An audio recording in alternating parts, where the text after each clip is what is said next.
最近還好嗎？常愛看少女漫畫嗎？最近近乎沒露面，你有新對象嗎？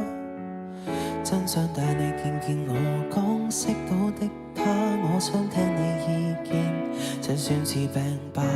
為何無論我願意怎樣試怎樣也不可一樣愛慕他？難道沒練習太耐，感覺到追不回來，試圖再努力愛，也顯得不自在，不懂得如何談戀愛。還是我太愛你，對過去太放不開，難道是寂寞太耐，生鏽的鎖不能開，有時卻似斷箭，還剩下在體內懷內，放滿對你的愛，難怪跟誰也再沒法戀愛。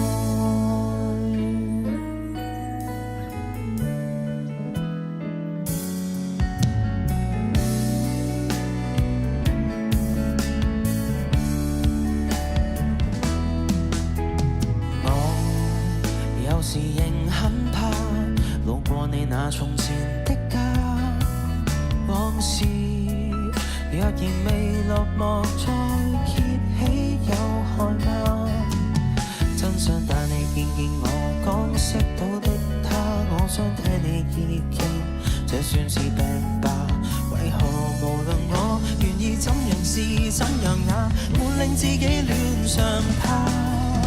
難道沒練習太耐，感覺到追不回來，試圖再努力愛，也顯得不自在，不懂得如何談戀愛。